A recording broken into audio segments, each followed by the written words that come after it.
Good morning, everybody. Welcome back to Senate Economic Development, Housing and General Affairs. It is Friday, May 22nd, and the launch of Memorial Day weekend. And we are here to review the Senate Bills S-328. And we're considering concurring with the changes that the House made and with a further proposal of amendment. That's sort of where we are at the moment. And Senator Ron Hinsdale has proposed a further proposal of amendment, which we are going to look at and consider. And it is something that was in our bill that we added to H775, the other housing bill. They're working in tandem because we never know quite what's going to live or die here at this time of year. So we're trying to sync up as much as possible those two bills. And this proposal amendment, as much as I understand it, is in our lane, is all in our jurisdiction, because otherwise when it goes back to the House, well, first of all, it will be SNRE will ask to see if it isn't in our lane. And second, when it goes to the House, the House Natural Resources will have to. Okay, and asking to see something is different than taking possession at this time of year. Well, anything slows it down. So anything slows it down, but okay, I just want to say there's no rule that requires a bill go to another policy committee. That is a question. We don't the two chairs. No, we don't. Oh well, we don't control the House, and I can't even begin to do the mental gymnastics of doing that. So we should focus on our chamber. Exactly. But I'm also focusing on having this bill made it all the way. So, Cameron and Keisha, the ball is in your court. So, for the record, Cameron Wood, Office of Legislative Counsel. Before, do we have a copy of this? Not quite yet, but it's walk through the changes. He never walked through, it's yours. Sorry. Before I get to any possible amendment, I'm going to talk about the changes from the House proposal of amendment to your bill S-328. You had a comments from the chair of the Housing Committee yesterday, but I want to make sure that you all would find value in making sure that you're fully aware of the changes that the House is proposing. And forgive me, I am working quickly into well, I'm trying to pull up the documents because the other issue here, I can't give you one document right now because it passed the House at the end of the day 2 days ago. The House Clerk's office has to compile all the amendments into one document and then send it to our office for review. So that is in my to do this morning, is to review the House official version.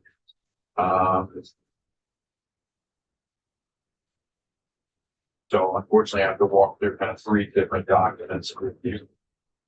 And in the meantime, I am sending Senator Ron Hinsdale's amendment, the edited version, right now as we speak.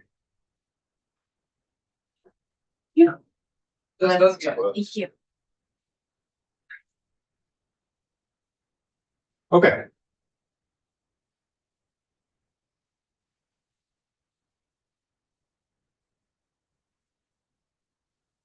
There, it's sent a request to share.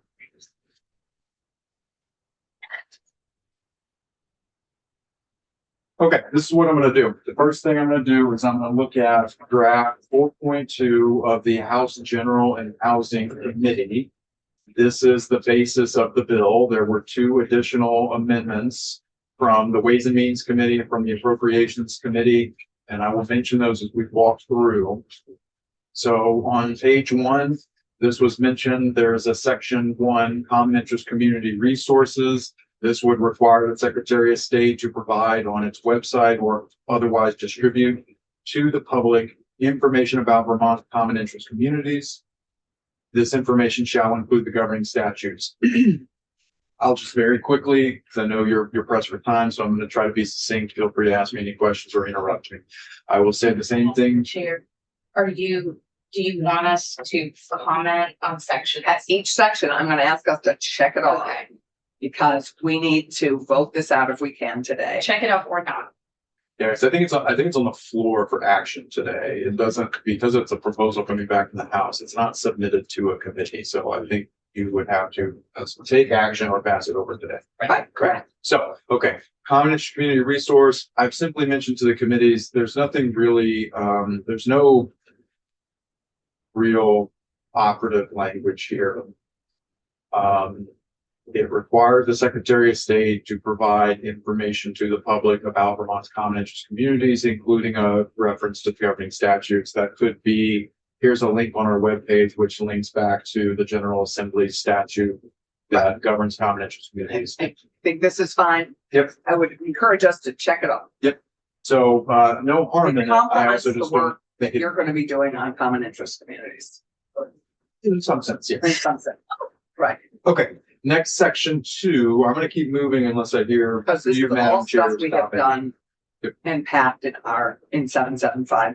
The next section, service supported housing, was initially in 328. So Right, this is all was in your language we've bill. already passed out of this committee. Yes, ma'am. This section was in your bill initially, and then you added it Right. subsequently to 775.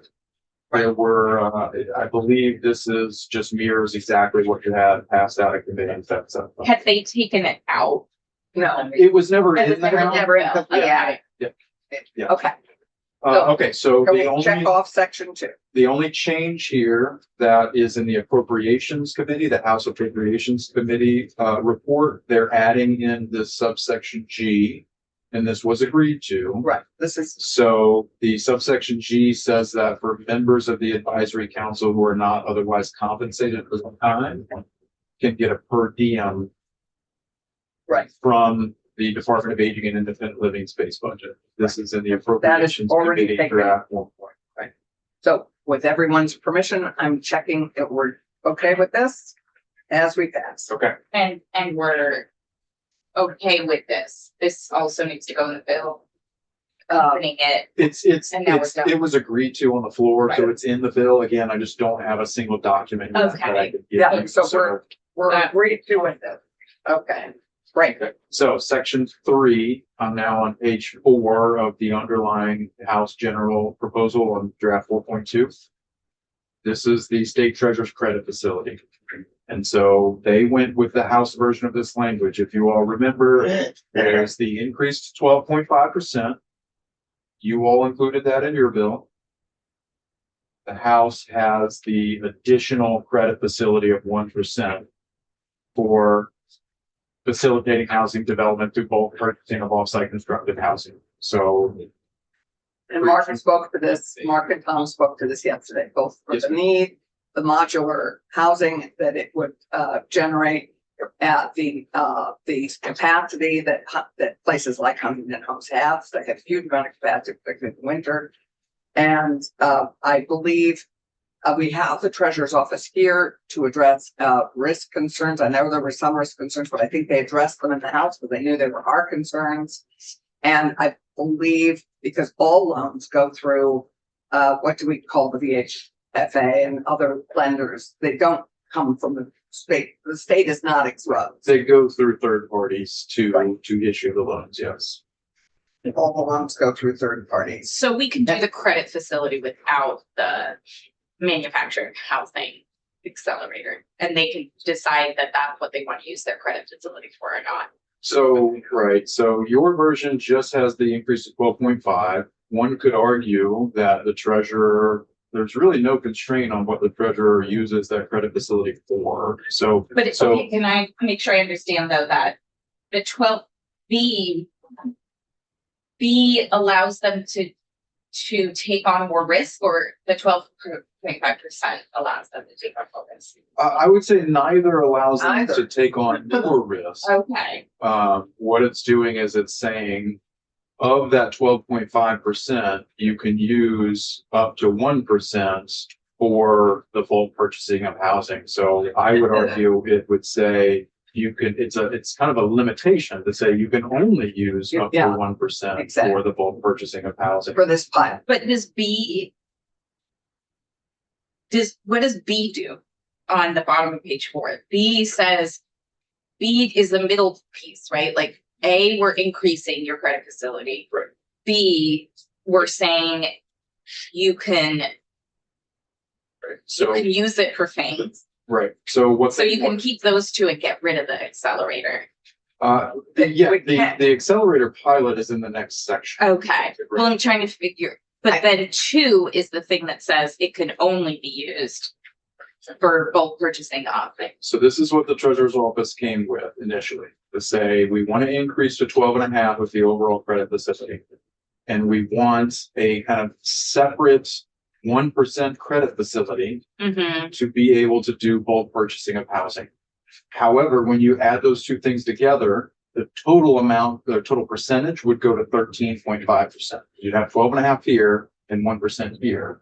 So it will be a total of 13.5% of the state's average cash on hand. Oh, so A and B take it to 13.5%. No, but so they didn't want that. They wanted to keep Oh. the cap at 12. Okay, So that's why you have to have B and then the sub 2. Because the B is saying you can have this 1%. We're giving you a credit facility of up to an additional 1%. However, look at lines 20 and 21.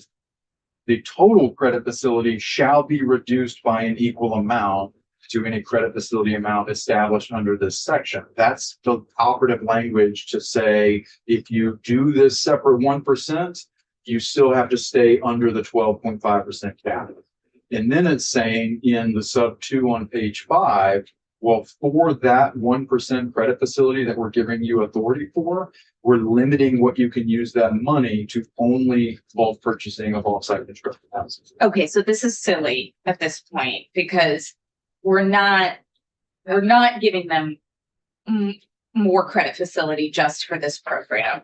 They could do that anyway within the 12.5%. But we don't have to say 1% has to go to bulk purchasing. So I'm still a no on So that this section. is, I think the House feels very strongly about this. And Peter, I'd love to have you weigh in as the treasurer representing the treasurer's office. But it's important, if I may. Yeah. Just so that I understand it, it's not saying that 1% is going to go to this, it's saying that up to and Yeah. only up to. So it's capping a potential amount to possibly, but not definitely go to this. So that there's a difference there. It's not cordoning off a certain amount of money to only go to this thing and have to go to this thing. It's just saying that you can put some money to it, but only that little 1%, and that's it. Senator Chin and I 100% agree with you. I think Senator Hinsdale, to her point is, let's say P and 2 don't exist, the language on that page, the sub B at the bottom and the sub 2 on 5, the treasurer's office can do this anyway. Like, Under their authority of the credit. And I, in the biggest picture possible, I don't want us to pat ourselves on the back while we create set asides or decide what the best use of money is, especially going into a recession. It's just, I'm a no. But okay, but without this language, the treasurers over there might do like 5 or 8%. They could do whatever they It's not- want. it's like, we got a cap of like 1%. We just don't trust those guys. Oh, I'm sorry, I didn't see it. Okay. I trust the treasurer's office and I want to give them ultimate flexibility. And I think the rest is like, I don't like us starting to say, and then maybe up to 1% should go to this and this. Okay. The economy is changing very rapidly. We're in an oil shock. Like, I just think this is a bad idea to start doing carve outs in the treasurer's housing fund. Peter, Peter Trombley, Office of State Treasurer. So the existence of this language, this subsection, this new credit facility under B, I think it's really a holdover from a different time when we were looking at doing something fundamentally different with this offsite accelerator pilot. At this point, the language that we've worked on the House with in section 4, that would have us taking on the work of this offsite accelerator pilot, we would not be looking to do anything that wouldn't be structured on our end any differently than a traditional LIAC loan.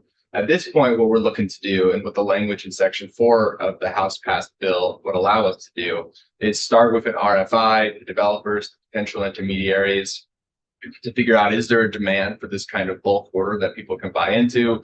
Who would do the organizational work of structuring that bulk order? Could we finance that bulk order the same way we would finance any traditional housing project with under the same risk parameters? Can I ask a question there? You're Yeah, saying you you may. can't do the RFI without this language? We could do an RFI. This language has us checking back in with the legislature. Yeah, to see At this how point- this is working, because that's the question, is there demand for bulk purchasing of modular homes? I guess I'd like you to check back in.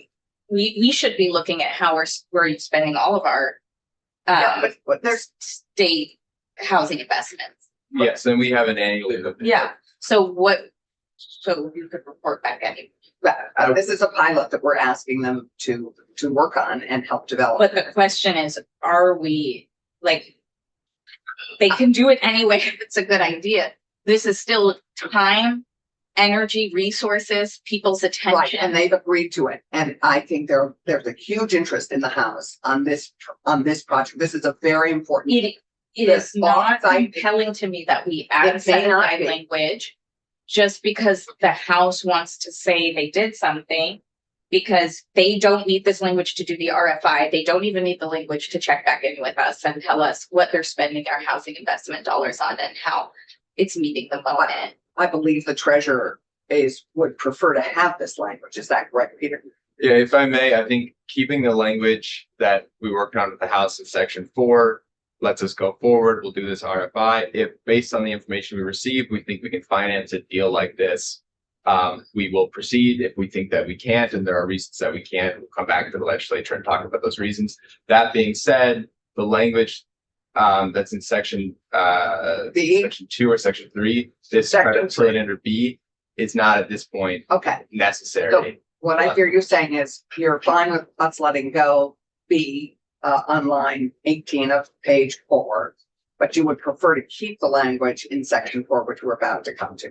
Yes. So, Thomas, To be clear, you're like here to drop B, but also on page 5, that number 2 there, you don't need that as well. We would not need that. Right. B in all of this substance. B and 2, right? Okay, let us propose removing B and 2, but let's keep going and look at section 4. But I think we're fine with section 3 with those two pieces struck. We're just raising their credit facility. That was in your- Yeah. That's 30 million. No, but I additional mean, dollars. just meaning we're not telling them how to spend it. Right, That's good. we're raising this without telling them how to spend it. So are we all okay with section 3? Right. Already done it anyway. So now we move to section 4. So I would, this is where, this is. Okay, section 4 is the offsite construction accelerator pilot program. And if you remember, as it initially existed, it was through the Department of Housing and Community Development. I'm going to now turn your attention to the document from Ways and Means Committee, draft 2.1. And again, my apologies, this is not consolidated in this exact moment. The Ways and Means Committee proposed to strike that offsite accelerator pilot program and replace it with this version of the offsite accelerator pilot program. The differences here are, instead of it being done by DHCD, the pilot would be done, as was just being mentioned, by the state treasurer's office. It would be done by the state treasurer. And it has language in here to allow the state treasurer to issue RFIs or RFPs to seek manufacturers or developers to come back. It has some language to exclude the treasurer's office from having to go through comply with certain contracting provisions that are built into statute through the administration. They don't need to get sign off from the administration before they move forward with a contract. And then the pilot is considering the following elements, the page 2 here, 1, 2, 3, 4. They've removed some of the elements that the pilot project was intended to examine. So for example, one of the things the pilot program was going to look at was how to kind of streamline regulatory processes and how to potentially incorporate things like universal design, whether to enact building codes for off-site constructed housing. Those things have been removed because that's not really under the purview of the state treasurer's office. right. So Agreed. that has been removed. And then lastly, you can see here on sub D, the report initially from So sorry, DHCD, what page you on there? 8 pages. page 2, subsection D on line 16. The report, as it was with DHCD, wasn't coming back to you until I think 2029, and this would have it moved up to 2027. Thank you. Oh, Do that's we have good. VHFA? With, who's the agency on page 4? The Sorry, which page document are you on? for Page? which This is the VHFA rental housing revolving loan program. Okay, that's I'll come next. back to That's not, Oh, that's not okay. part of the offsite accelerator. I'll come back to that in just a second. So if we're, and Peter, how were you with the new date on this? We suggested that date, you know, we'll know by that point whether. We'll this know is an whether idea there's that we can- demand for this. Right. Okay. Madam Chair, would you like me to move to the next section? I would support the offsite accelerator. It is something, we're really looking at rural housing development. Where if there are a number of towns that want to do bulk purchase together, I believe, Peter, this is what we're looking at. I think this should be supported. If Treasurer's willing to own it. One of our problems was there was no ownership of this program. And I would move that we accept this and go forward. I think we made the change about one. As I raised yesterday, Alex Farrell had expressed concern on April 29th because his department involved it, but heard from them and confirmed with him that he's very comfortable with this, and the treasurer's gonna lead it, steer it, so. Okay, Why, I think this would be a good opportunity to mention CHIP and sort of other funding stacks for municipalities if we're actually talking about helping municipalities and developers together bulk purchase. What are we talking? All of the language in the pilot related to working with municipalities and having grants available for, you know, changing regulatory bylaws, et cetera, all that was stripped Is out. gone. Okay, so so I think that every municipality is looking at CHIP independently, so. If you want the new pilot language, make sure you're on the Ways and Means report, I think I am. draft 2.1. Yeah. And so there on page 1 and 2, it's just the state treasurer now. Initially, it was the Agency of Commerce, which most Right. likely be through DHCD, had to work with DGS. Right, but I guess I'm looking at who's asked to be a partner or a consult on this. And I would think Vepsi would make a lot of sense because of CHIP. The only consultations is through the Office of the State Treasurer. The only consultation is on page 2. Yeah, I'm C2. Yep, So I would have Vepsi. obviously decision for you. That would be fine by me. They are certainly operating one of the key municipal funding pieces in the stat, so that would be fine. Peter, the treasurer's office would be okay with that, I assume. Happy to talk to Pepsi. C2, Okay. Okay, under C2. Yeah. under C2, thank you. And is it And normal that it wouldn't go to Ways and Means and Finance? Like, I would think, not initially, it would go there anyway as a result of any bill being passed, policies. As you all know, I mean, when you put that reports go to specific committees. nobody cares. Well, no, I was gonna say, I mean, they go on your website, so Right. any committee can find Right. any Anybody report can that get is down, submitted so to easy any to other find. committee. I just, good. I mean, I feel like it's one of those things that people are like, where are we? So, So, given our Yes, time, yes, ma'am. I would say, are we okay with section 4, drafted, amended by Ways and Means? I think this is an opportunity for, okay, great. Okay. With that, You appreciate the earlier check. And adding, Thank and Cameron, we're adding Betsy. Yes, ma'am. Okay, Okay. great. So section 4, okay. Okay, section 5, Vermont Economic Development Authority. This is amending the definition of eligible facility or eligible project to allow VITA to fund portions or phases of a multi-unit housing development. I'm sorry, I'm still stuck on page 2. I'm the authority on mobile home park development is still CBOEO's mobile home program. That's a good question. I mean, I would say it's DHCD. They have a mobile They park have. division. They have Yeah. the whole mobile home division of So, one person. okay, so they're covered because DHCD is in here. Okay, so can we move to section 5? We have done this language already This Yeah. is the language that was agreed to by Right. VIA and VHFA in our together. bill. And this was the language that was in both, Right. House and the Senate versions after they tweaked the language a little bit. Right. But is this, so I'm looking on pages 4 and 5. No, we're Nope, I'm sorry. We're You back on the gotta, bill. you gotta switch back to Back on draft page 4.2 of Section the- 5. page 8. This has a section 5 too, just to be. I know, I'm sorry. Okay, Okay, so we're So moving what- out of the Ways and Means Amendment. Yes. Back but we're into coming the, back to the Ways and Yes. Means Amendment, We're gonna or come back. we're gonna come back. In because it 30 has not seconds. sadly yet been integrated. But I believe in our calendar it will be integrated. Is that correct?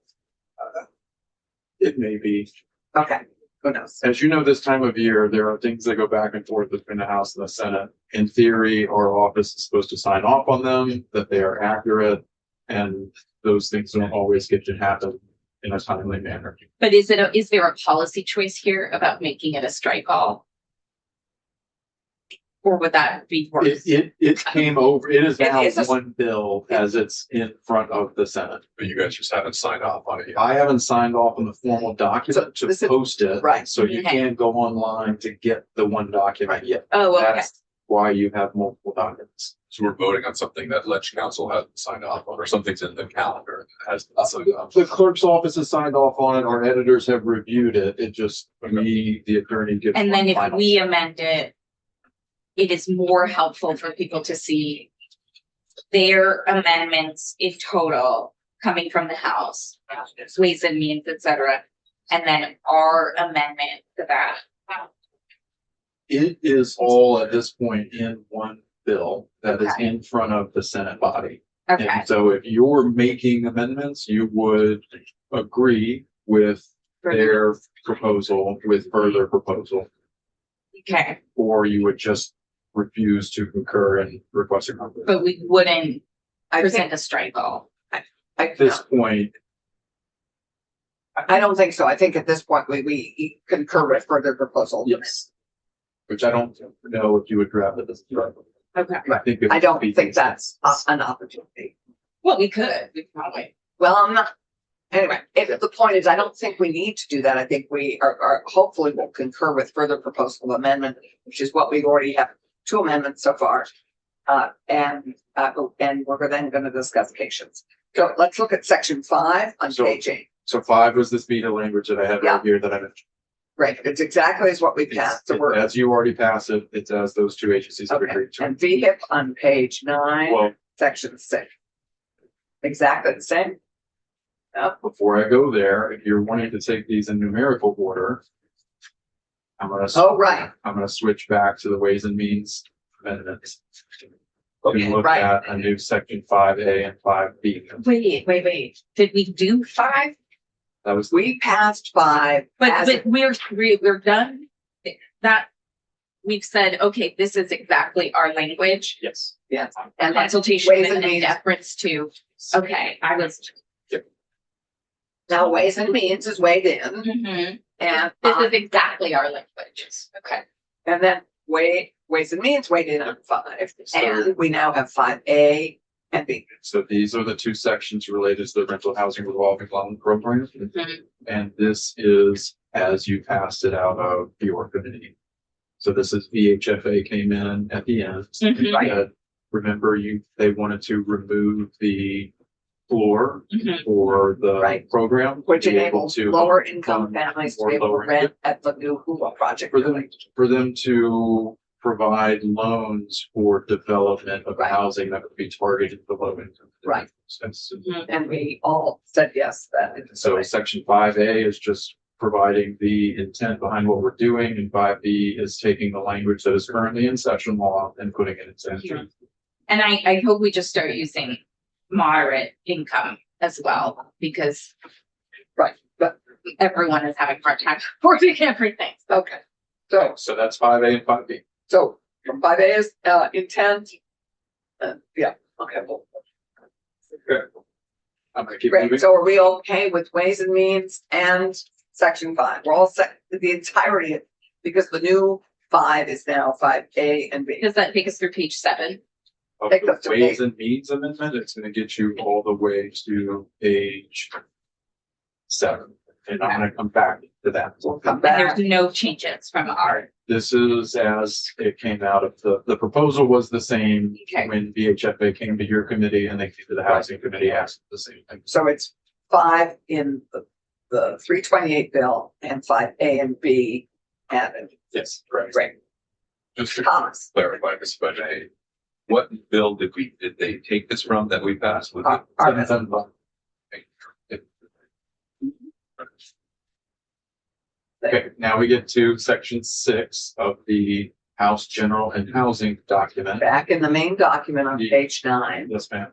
Okay, so there is one difference here from what you all passed in 775, and if you look on page 10, what do we, Back on the main bill, page VHIP. 9, the VHIP program. so look on page 10, Okay, the House in 775 included that language on lines 3, 4, and 5 to allow the department to advance funding to begin a project.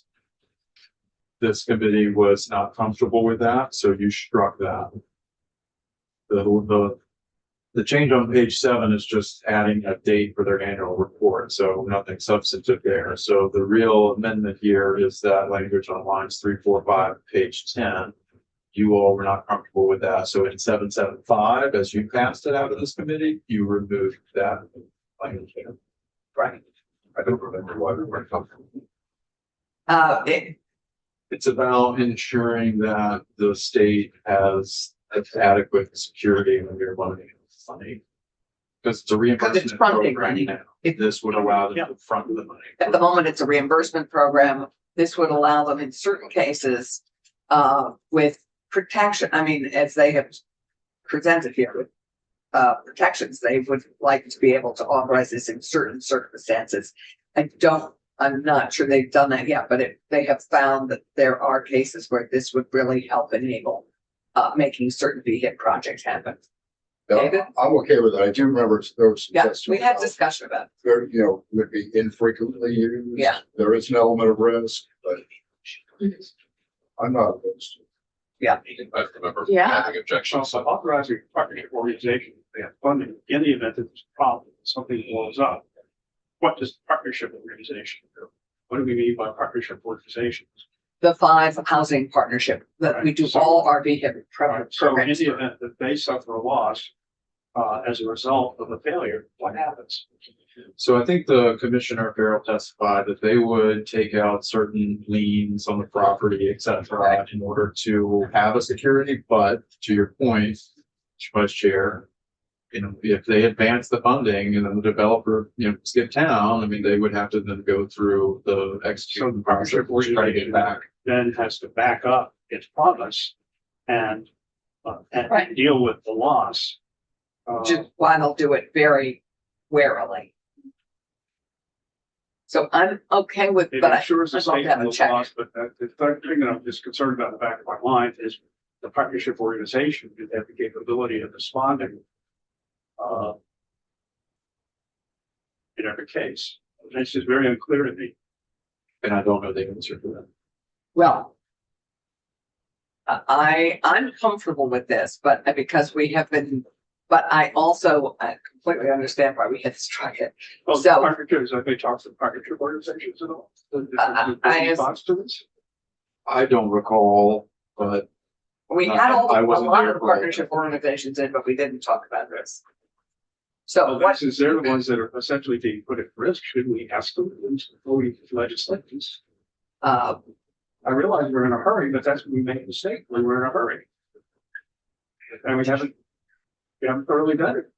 so at this point, I would then suggest we strike it and they can work on this for next year. And work on getting partnership buy-in.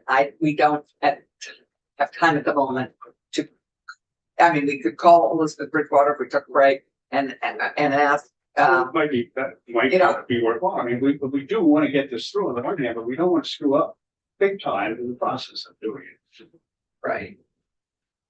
And we took it out, not like finance. We took it, Okay, we took it out for this very reason. I mean, we were concerned about the risk. Yeah. And state money being, unprotected, but I think that Alex made us feel that if they would do this only in extreme need cases. So, why don't we email Bridgewater, I don't know, text her and see. I know she's.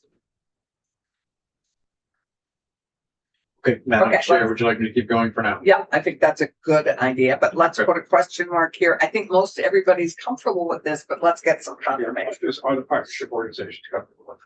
Okay, let me call. I'm just gonna go. everything I look at now is we're in a recession and we should. look We are at not risk. yet in a recession. Yes. Scary. I mean, Well, the Fed isn't gonna help us much now with its current leadership, so I think we are looking at our own. I'm gonna metrics. step out. Sorry, what? Would you like me to keep going? Yes, because these are sections that we've all dealt with. Yes, okay, so page 11, I'm gonna move you to section 7, which is special assessment bonds. This is John So this is Gray's, still the same document. still 4.2 of the House General's document, yes, ma'am. This is John Gray's area, so I may not be able to answer any detailed questions you have, but I will say, if you remember, this is about the municipalities that create the special assessments.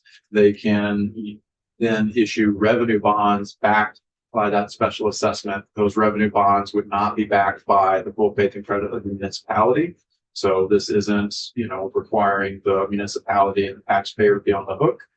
This is exactly as the language came over from the House initially, and as you all passed it in 775, it's creating additional tools to try to fund infrastructure investment.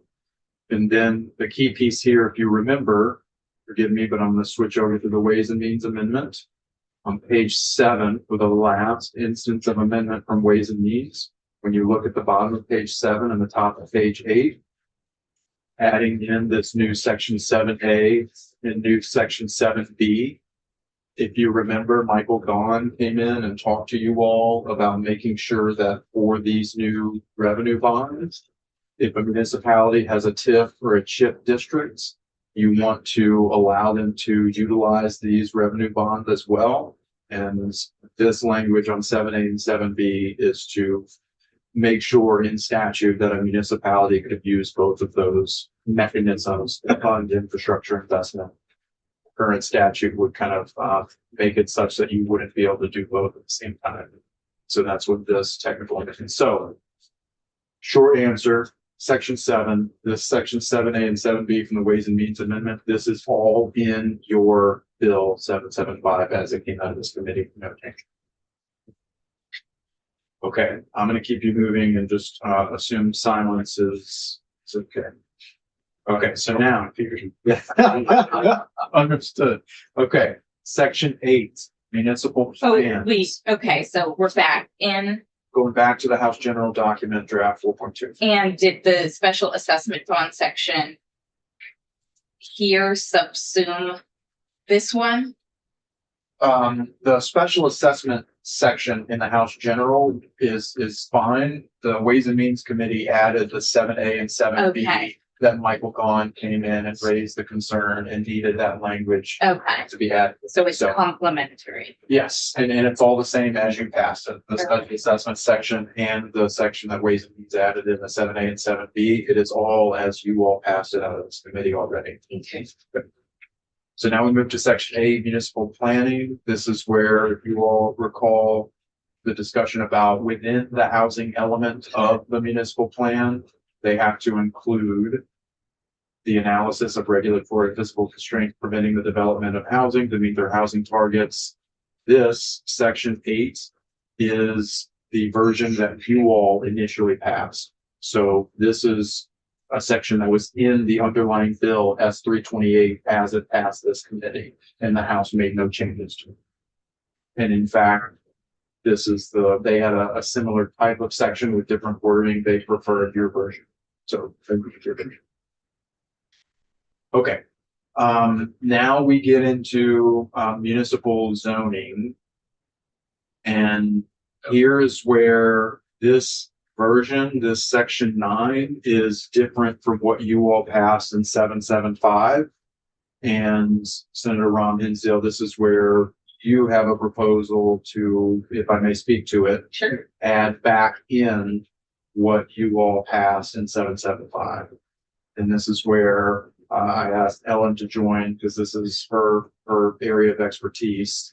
Ellen, do you want me to just at the highest level, or you want to come take over?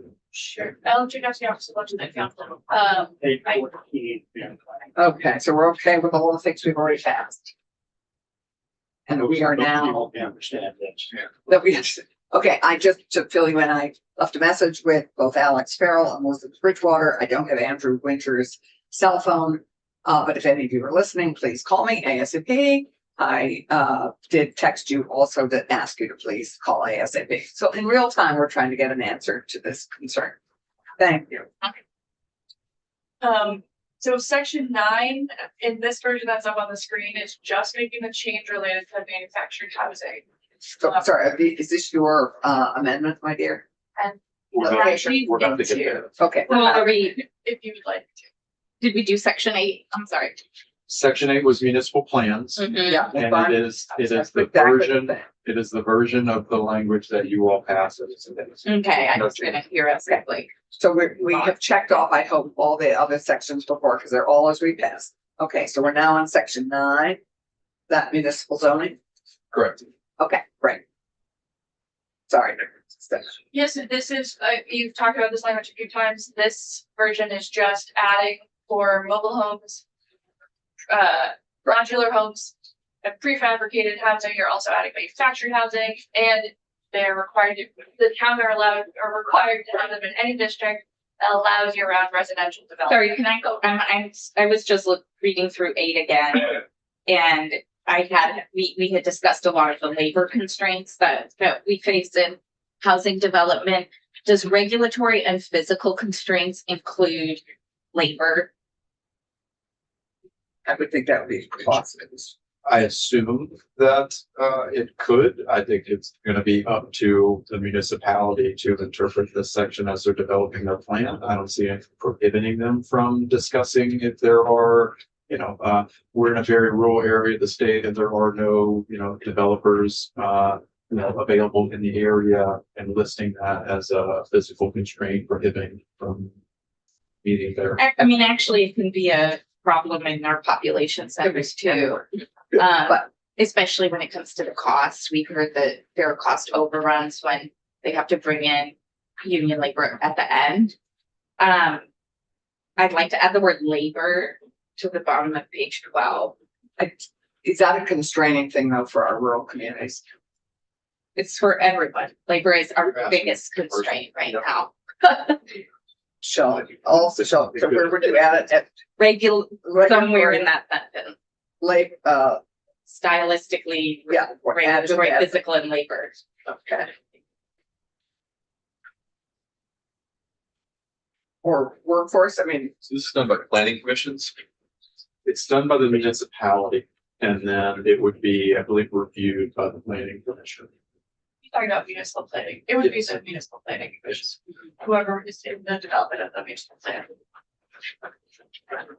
okay, So I'm not necessarily against labor, but I just remember that the original language was so broad that CCRPCs and the regional planning commissions were concerned that we're gonna ask too much of those planning commissions. So I'm not against adding labor, but I worry that these planning commissions are usually volunteers, and if we're asking them to scope out the macro labor markets that exceed beyond their municipalities, it might be beyond the scope of what they can do with confines of their resources and time.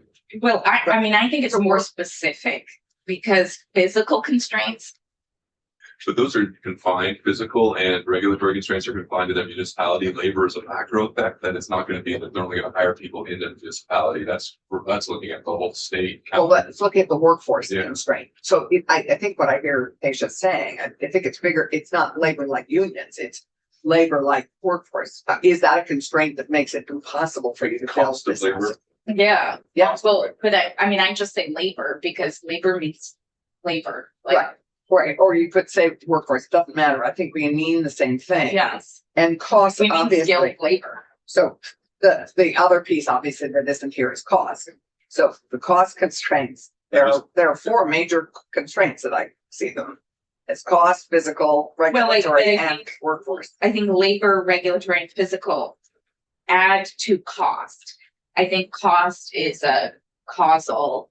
So I think regulatory, physical, and maybe financial constraints, I think that can be generally some too. I just worry of asking planning commissions to speak to the macro labor market trends that might be affecting their growth. I don't think they're macro. I think they're micro labor market trend. So I think we're looking just at workforce. I mean, if you can't find. If you don't any have a contractors, CTE program in your area, if UVM's enrollment is down 7%, all of these things are very much like specific to our state. They're not. But my point again, to belabor it, Yeah. these are planning commissions looking at within the confines of their municipality. I know planning commissions, so Mhm. when asking to look at regulatory constraints, they know clearly what regulations are affecting their growth at both at the local level and state into their community. Right. Same with the physical constraints. Are you talking about regional planners or municipal This is planners? municipal planners. So when we ask them to scope out labor markets. Okay, it says municipalities and with the regional plan.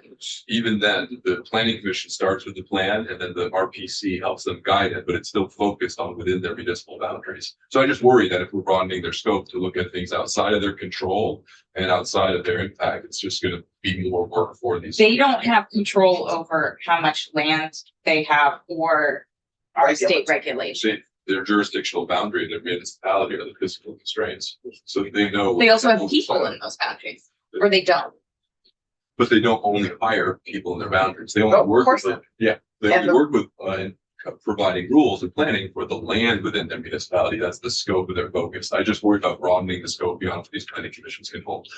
Again, I'm not against your language, but at RPCs, they chimed up and they were concerned about the scope we were asking these planning commissions to take on. And that's where I think they might have similar concerns, but. Well, I mean, when we say a description of what actions the municipality may take to accommodate the projected housing needs, I still think you can't have that conversation without talking about how you attract I agree. and create a pipeline for a labor market. I agree, in this building, you have that conversation, but out of these planning commissions meeting once a month, sorry. I'm okay including the word labor, let them say, this is out of our scope. Right. We're no different than, other areas of a county or state, but it could be a short answer. Fair enough. Okay, But we're uniquely affected by. so Or we are. we could also, given cost is a big piece of this, we could also add financial as well.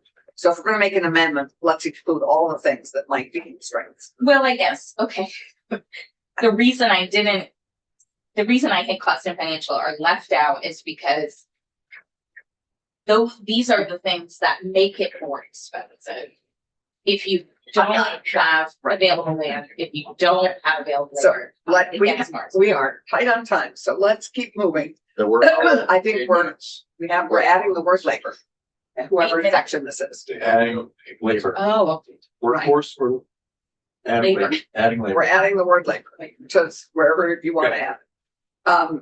So that was section 8. That is you. That's you. We will add it in. We'll add it. The team will add it. Okay. Great. Now, okay, section 9. So the challenge is with, I believe the next two sections is that they went in our committee from S775, they went to SNRE. Correct. yes. And so Let me see. so the, who is speaking to sections 9 and 10 municipal zoning? 9, yeah. Section 9 in Is 4.2 municipal zoning. municipal Right. zoning. This is language you reviewed multiple times. This is just in the zoning section about mobile homes, modular housing. You've added manufactured housing and prefabricated housing.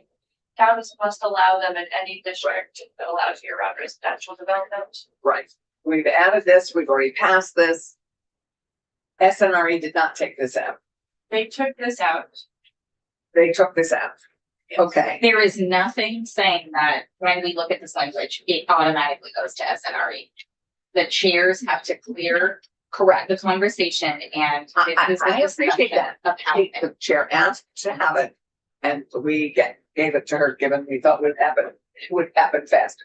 So, I just want you to know that They still haven't passed it out. They did when? they did yesterday. Yesterday. Yeah.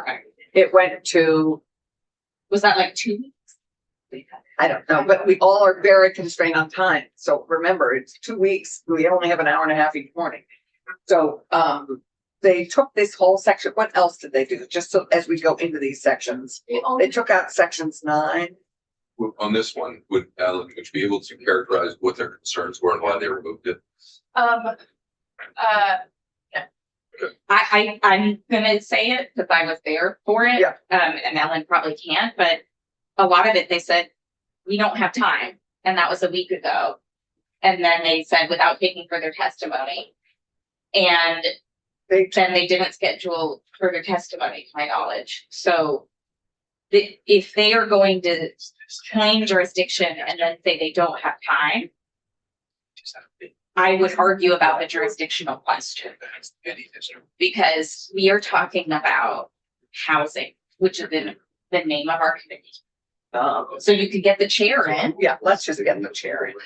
I'll just text her and have her come, because I believe she had. So This is like the difference is section 10 here in this bill is reports. Well, then you have this my is amendment. different, but yeah, and then we have your amendment. So, I think this. I don't like just dropping this section that I support because. Right, no, So we're I not agree, but dropping. let me, I would not propose dropping Okay. this at the moment. I would I think propose, it would be helpful perhaps to hear from the chair, because I also think it's. yes, I'm They, trying to. no, sorry. No, Let me okay. finish. Because they know this language is in 2 other bills. Yes. Okay, But they actually didn't know which bills. They thought, I talked to the chair yesterday and she thought it was in the manufactured housing bill that passed yesterday. So this language or a version of this language was in Yes, 775 as you passed it. It was in 328, this bill, and a version of it was in 757. Which that had you all passed. Yeah. For second reading on the floor. Without today. it. with it. The only difference in 757 versus this language that you see on the page right here is it doesn't, 757 doesn't have the word manufactured housing. That is because in 757, you give our office the statutory revision authority, change the term mobile home to manufactured. Right.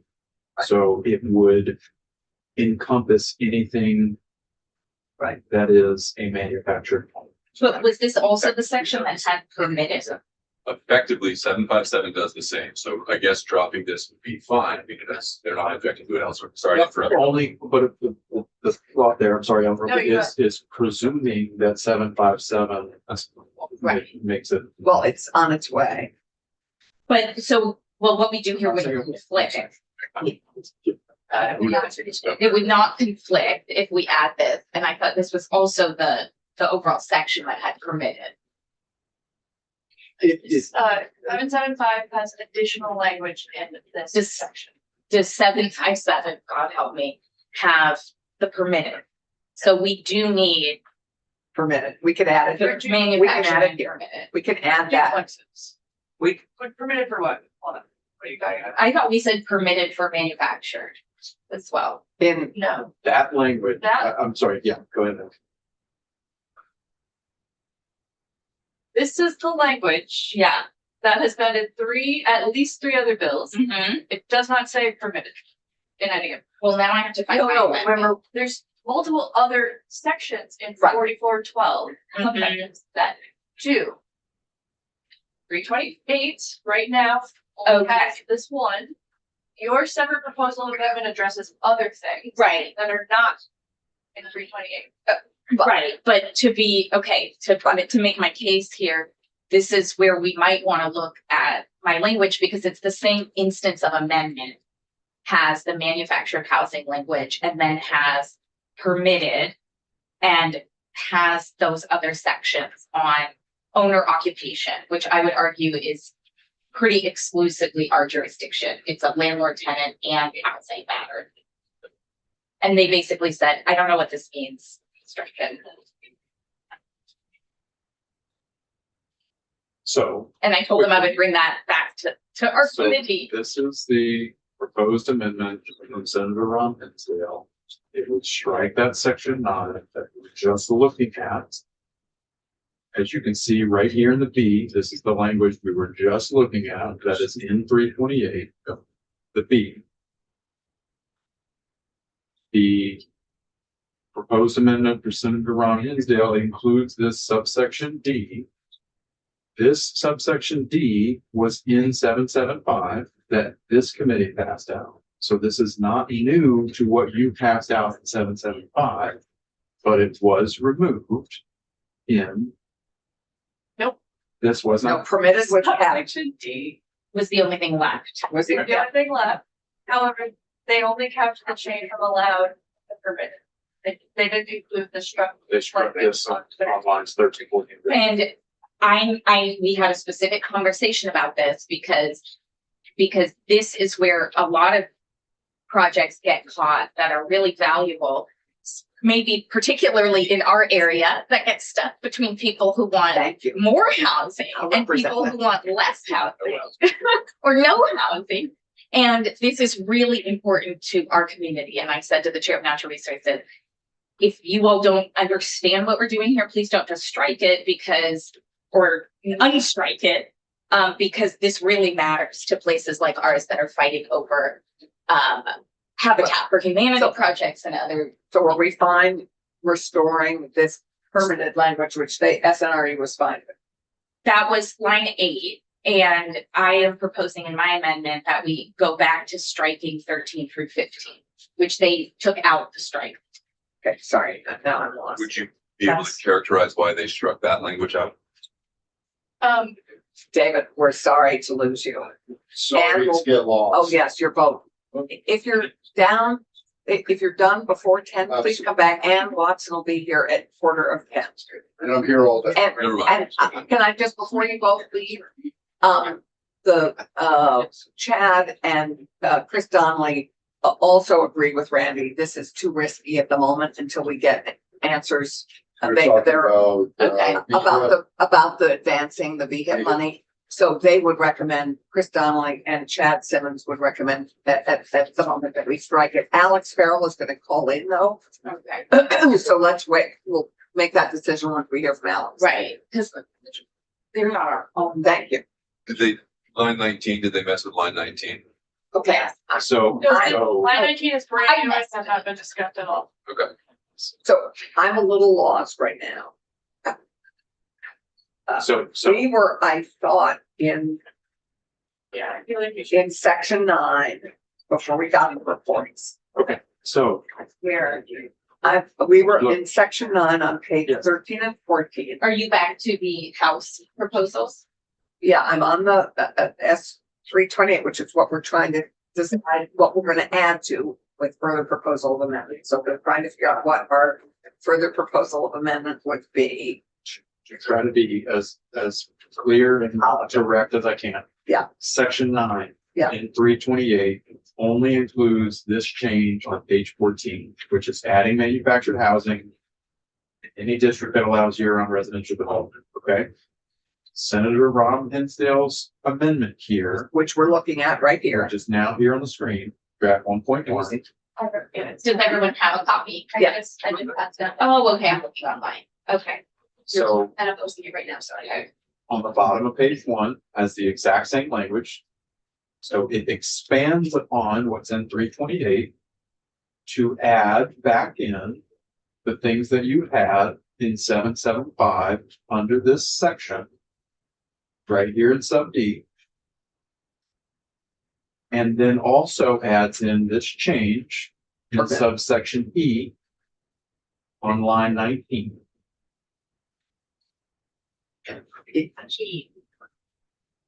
Sorry, on the first page or the second? The second page. Do you want me to explain? No, the first part is self-explanatory, I believe, through page, line 15. That is what we had in 775, correct? Yes. So that is explained. And they had no problem with that, as far as I know. Correct. We took out 13 through 15, that line. They That's took what I out was thinking. 13 through 15. I would love to hear your intent. So what did you really, I think I have it, but why do you see the importance of this language? What problem are we solving? Wait a minute, it struck out in her amendment as well, it 13 through 14. They took it out. They took out the They strike. unstruck. Why would they unstrike it? Be- Oh, they wanted it back. I'm sorry. Okay, yes. Yes, Got it. And why do we want to keep it strong? okay, so. A lot of municipal plans and zoning get argued both ways. A former city councilor can explain this more to you, but It's to all you of us. can have neighbors try to use state law, municipal plans, anything, any tool they can throw to limit the amount of housing. I appreciate this. This would allow a municipality to say, no, we've actually determined this is an area we want more than 4 units to take up this valuable parcel. This exact fight has happened in Chittenden County in places that it has made people insane. I mean, who have just ended their projects because they were caught between neighbors and the municipality trying to make both happy until they ran out of runway. And I tried to explain that in natural resources, and there was kind of just furrowed brows, and then they said, no, we don't have time now. Okay, so then I'm a little puzzled. Mhm. Why it's struck out in the system. So we did this originally, and this was Ellen pointing out to us, I think, I could, it was Ellen pointing out to us that we should give municipalities the continued control if our goal is to allow for more housing in general. That we don't want discrimination against quadplexes, Right. to inadvertently cause larger housing projects to become smaller. Right. About as clear as I can make it. Okay, so you're still striking these lines. I hear your intent. I'm just not seeing how striking these lines. Yeah, I guess that's what, Okay, then that's alleged counter. because I thought you were wanting us to unstrike these lines. No. No, we want to strike it. This is Senator Robinson. This is what she wants. To strike them. Okay. And Yeah, right. The example is you are putting in statute the requirement that in these certain areas, you're requiring that the town allow for multi-units of up to 4 units. Right. Unless this language says we explicitly require more than that. And so I think there have been examples where the town has said, well, instead of allowing up to 4 units, we require at least 10 units per any building built in this area, which is not allowing for infill development so much as requiring larger multi-unit structures, which the market may or may not have a developer for. But I am that not- goes back to I our am not earlier saying we conversation want this about. policy, but it is, there have been arguments on both sides. You kind of have to, in my mind, you have to read the full sentence. Okay, read it to us. In any district that is served by municipal water and sewer infrastructure that allows residential development, multi-unit dwellings with 4 or fewer units shall be a permitted use on the same size as a single unit dwelling. Full stop. Full That's what you stop. want. Yeah, okay, got it. Okay, let's keep going with the rest of your amendment. I get that. I like it. And then you strike the owner occupied.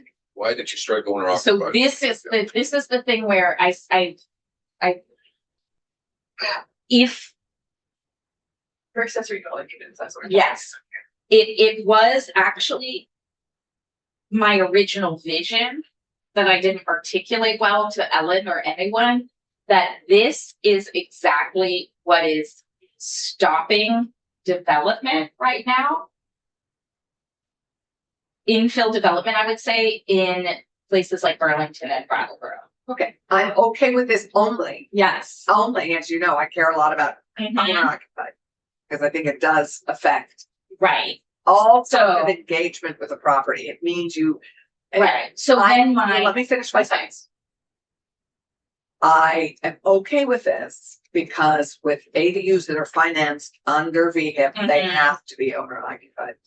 If you're gonna use taxpayer money. so I put this in as a potential area for compromise if I understand the vision that I had and how it relates to our original change that is back in here on page 3, line 6 and 7.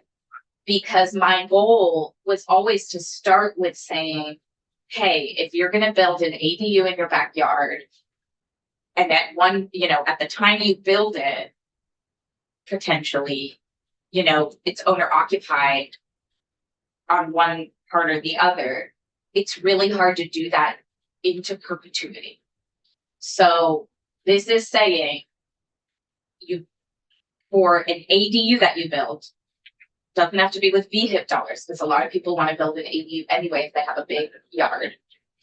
I know, It doesn't have to be owner occupied. This is for an ADU. I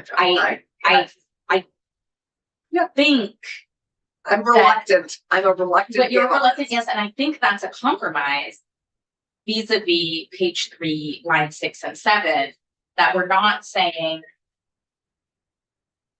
So we're also saying a duplex doesn't have to be owner occupied. And we're potentially saying a triplex doesn't have to be owner occupied. I know. I haven't seen as much of the owner occupation restriction on duplexes and triplexes. I still think that would be, frankly, kind of ridiculous to require owner occupation. You may, but it actually, I think, speaks to an engagement in the quality of the way the property is maintained, the engagement with the community. I care a lot about neighborhoods. I live in a very tight neighborhood that has been devastated by being gutted by second homes now. Second homes is Let different. me just finish my frustration. Mhm. I live in what everyone in this building likes to call Disneyland. I have never heard a community call it. My point is that Disneyland is being devastated by and becoming Disneyland by being bought by second homeowners. Neighborhoods are being devastated. And it's because there are not owners in those buildings. We're there full time. Commercialization of residential areas is really Yes. problematic there. And that is my concern with this section. Okay. That, quite honestly, I feel it because now 2 houses across the street from me are now owned by second homeowners instead of full-time families. We lose everywhere in our communities by having second homeowners not having kids in our schools, not participating in anything in our community except taxes and hiring help and stuff, but they are not part of our community in real substantial ways. I see our neighborhoods gutted by some of this, so I am reluctant on this. I understand the concern, but also feel for our communities. Okay. I mean, actually, that's not even I'm visualizing a Sorry, new I concern. don't know why that just.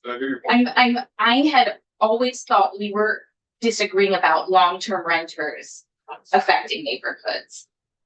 No, we want long-term We renters, do want long-term renters. but ownership is a piece of engaging in your community is all I'm saying. Okay, so we're arguing about two different. Sorry, I don't know why that hit me all of a sudden. No, that's, I mean, you're Sorry, I leaving here apologize. and you're doing Apologize. nothing work and we love Woodstock. We don't think of it as Disneyland. It's beautiful. No, but it's becoming it fast because they buy these second homes thinking they're buying into this cute community. And in fact, they're helping gut the community.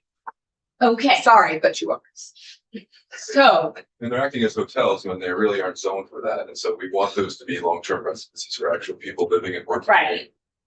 Okay, so, I mean, that, I will still say that the way generally to solve that problem I'm just saying if that was Alex. would be, for example, to do what Burlington has done, which is ban short-term rentals. Statewide, that's No, I'm not saying statewide. I'm saying I have told the communities that are facing this gutting due to short-term rental that their best option is to, they can effectively ban short-term rentals municipality by municipality. And that's what Maura Collins came in to tell us is what you're right, that it's a Disneyland problem, not a rental unit problem. Well, it's maybe a So- combination. Because short-term rentals and long-term rentals are different. Burlington, I'm picturing a different problem, which is a person who lives in their house wants to build an ADU in their backyard and rent it out. And in a place like Burlington, you might rent it for 6 months to a student and then 2 weeks to a visiting nurse and then 6 months to a student again. But you are not going to make the investment in that ADU if when you go to sell the property, you have an owner occupation encumbrance Right. on the I property. got it. I think we have Alex Farrell on the line Okay. and I hate to ask, but let's just interrupt my pathetic falling apart here. So You love Woodstock I too love and Woodstock. let everyone know it. I know, Alex Farrell, I love Woodstock. Alex Farrell, the Commissioner of the Department of Housing and Community Development is on our phone to weigh in on this issue of your department being able, through the housing partnership, advance money in certain extreme, moments where it's needed to VHIP recipients. And I think there's a concern around the table that you heard before that it was a little risky. But would you like to be able to weigh in? Sure. The reason for this thing is we believe we have authority to do this now, but we don't do it because it's really just not generally how we like to Mr. States. We like to see progress or see evidence of project's progress before we advance funds. So, in an effort, I think, to sort of increase our comfort with it in extreme circumstances, it's the House General Committee included this provision to say that we do have authority to do this now.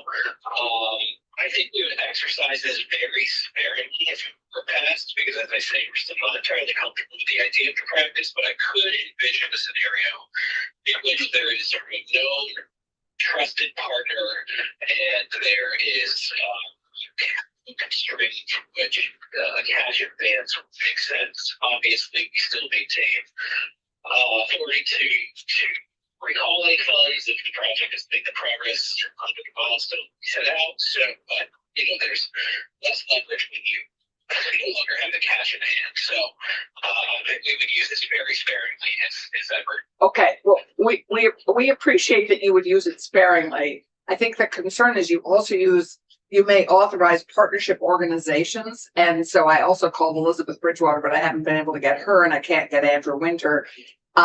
The question is that Randy raises is does this put our housing partners at risk if somebody defaults on that extension of money?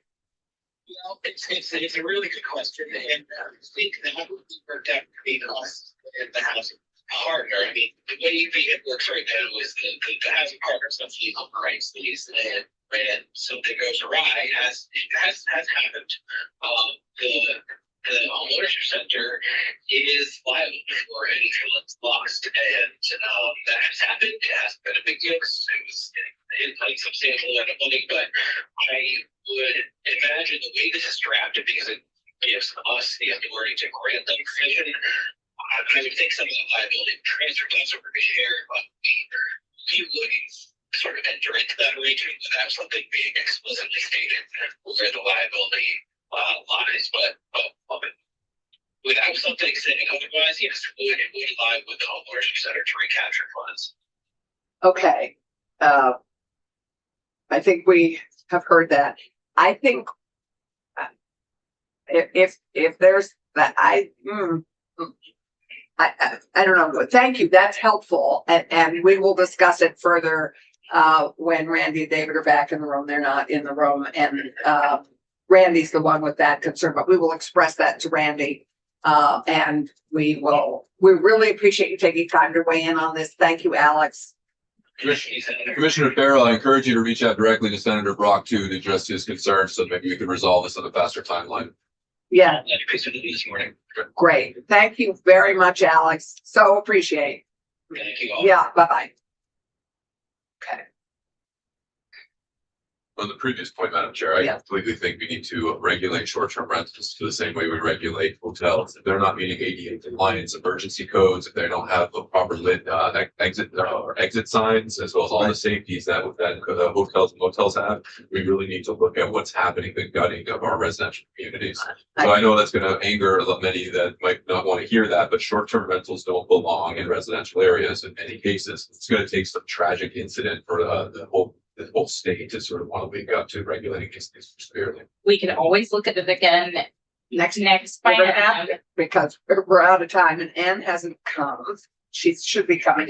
So let's Yeah. finish on your If amendment. there are 3 or more short-term units, then they are a lodging establishment. Okay, So they are, I just want to make clear to the universe, if that is a lodging establishment and they should be regulated. and, Yes. and they're increasingly being regulated, just not for. Yes. So let's go back to your amendment because I would love to. So does this not allow, this I think does not allow local ordinances to say things need to be owner occupied, is that right? Yes. And I was trying to find a compromise for both our sake and natural resources because this is an area where there is a Dual jurisdiction. dual jurisdiction. Maybe I would still say this is about landlord tenant law and municipal zoning. And I would say that it's an area where policy is not settled clearly. We don't have places that are using other tools in their toolbox around owner occupation. And we have some areas that are using, I think, too many tools in their toolbox for owner occupation. I think we as a committee made a policy choice to want to promote ADUs. That is our best for, most people want 4 walls and many people can do infill development, but they can't make the investment if when they go to sell, they're in a municipality that says someone always has to live here in the main dwelling or the appurtenant dwelling. It's very hard to make the investment with the expense of any of this. So what I'm saying is strike. The, as an owner occupied lot on line 19. I got No, that. I'm saying, ignore my second amendment, potentially take out my I take second amendment. 15 out, that one. Yes, I would take 15 out, keeping your change on line 19. yes. And So because I think it's a in a baby. town that like Ludlow, that is now 85% owned by second homeowners, I can see that they would want to be able to say, I'm sorry, you can build whatever you want, but there has to be somebody that actually lives in it. Right, and And they could have 10 units and just 1 unit would be owner occupied. so that's why I'm saying there's 2 sides to this coin. There, Right. the communities there, the communities you can name are the ones we've looked at in this committee Right. that They're should increasing more probably and more. consider. But they also have hotels. They have. They don't, Bridgewater doesn't. Bridgewater, I mean, Little Bridgewater is now significantly high-end. Okay, so to me, this is why we're doing a Okay. policy compromise based on Are, so could we strike 15 line 6 and 7 on page 3? line 6 and 7. So let me just make sure I understand with Ellen, they're now not conflicting because in one section, we're talking about ADUs. And that was my original vision, is let people build ADUs in their backyards. As long as it's not used with public tax or dollars, And and then they have to be owner regulation. occupied. Right. And baby Fine. step toward in the future, looking at did the world fall apart? Right. And can we look at duplex and multi-unit Right. in the future? Right. Thank you, but I appreciate not tying a community's hands. Right. In case they, But I do to want to, save themselves, have to. yes, I want to say again, their better approach to save themselves, which I think Stowe is Stowe is possibly right looking there. at doing, Yeah. is banning short-term rentals, but grandfathering existing ones. Yes, that may be one And you option. can ban short-term rentals by saying you have to put this out for rent for 30 days or more, which is very different than that owner occupation requirement which still limits long-term rental. Great. We have Ann Watson here. I would really, if it's possible to finish your, The last one is our thing. It was our thing about historic preservation. okay, Yeah. great. So Ann, hi, welcome. So I am okay with this now, with Keisha's amendment, as long as we strike 15.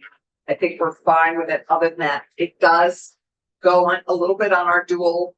We're trying to concur with S328, which came to us from the. Where are we at in this? So we've been discussing S328, which came over from the House. S328 is very nearly identical to H775 at this point. Yes. And so S328 includes this language on the bottom of this first page. That's it. And Senator Ron Hinsdale is proposing to add back in these provisions that were in 775 that my understanding is your committee has made an amendment to. D, right, so 775. So, we had some, what would be useful to you right now? What, I can tell you about why these decisions we made, Right, or, because we're wanting to concur with further proposal amendment, which would be. And we think this is an area that we both share jurisdiction on, and that we would really like this language, except for the language with. Except for 15. On page 50.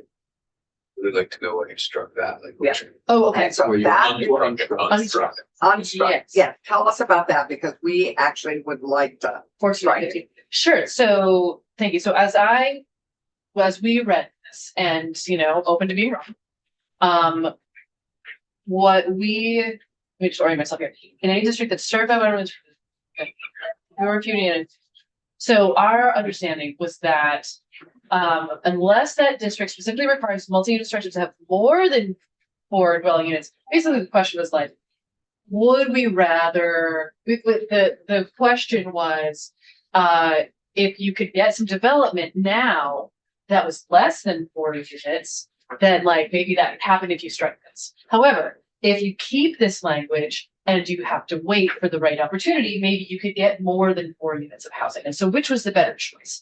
Was it better to wait and get more than 4 units of housing? Or was it better to be like, oh, there's an opportunity, get fewer than 4, but now we have something. And so our preference was Just unstrike it. Was to unstrike it with the hopes that we could get more housing. Though we also felt like this feels like a rushed decision between like which one is better. And so we were like, we would want to hear more testimony about that and the municipalities that have such a provision. And like, is that working for them? And is it generating more housing? Because if there is demand for more housing in these areas, that's better. I would say that's a better choice. And so I raised in your committee, that we took testimony on all of these things. Yes. I think there was everybody. there was an intrinsic knowledge, I think, in our communities that there are those who would use the argument, let's wait for better or more, or let's force better or more when the neighbors want less or whatever, that get people stuck. We have lost Habitat for Humanity projects. We have lost projects because it almost exploded my head, like that you can get pressure on both sides that force a municipality's hand or force a developer's hand, and then you get nothing. And so that is, we've taken very seriously density and the number of units you can get. And frankly, we have seen where forcing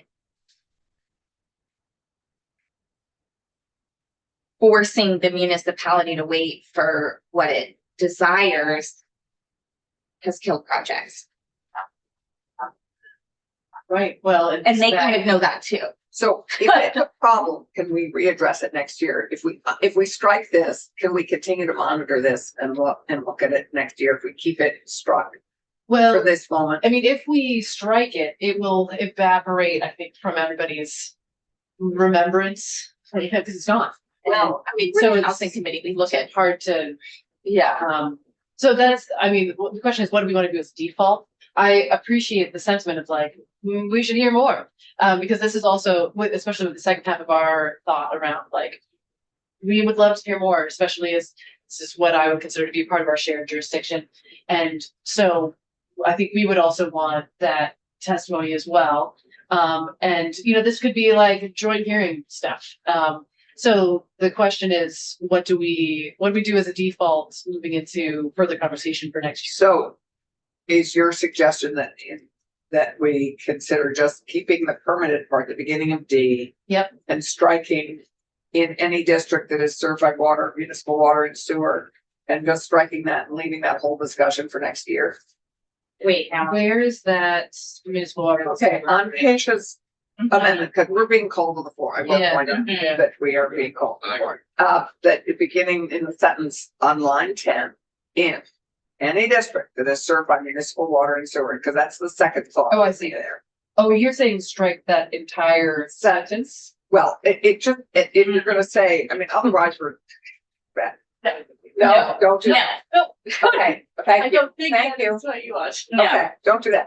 So can we live with our striking this for a year and then revisit this next year? So sunset type thing, strike it, and then maybe have it come back magically in a year. so we're We can have the leaving, conversation. Yes, I actually We're really like leaving- that.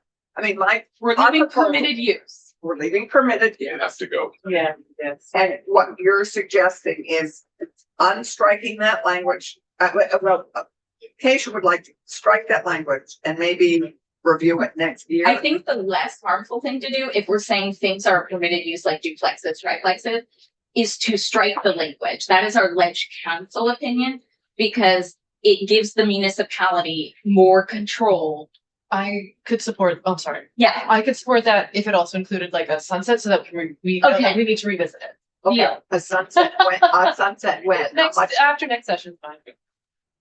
so like 2 December, years. a sunset of December No. 27th. well, I don't think we should be in the middle of a biennium, so we don't have to make laws soon enough. No, like July 28th. next Oh. year. But that's not very much. Well, that's a time. report back, a sunset. I'm just Yeah. saying, if you put in a sunset. How about a report back instead of a sunset? Because it'll take time to do this, to do house and see what housing projects are coming. If you can build a report back, feels like who are we asking I don't and know. what it's What about. do you recommend? It's not- I think this bill's on notice today. Yes, Yeah. that's okay. We're passing over it because we clearly haven't come, it's, Yes, with that in mind. but, Mhm. okay. Thank you. Yeah, Think about that. like, let's We don't report back. compromise today, That works. report back sunset for 2 years, whatever.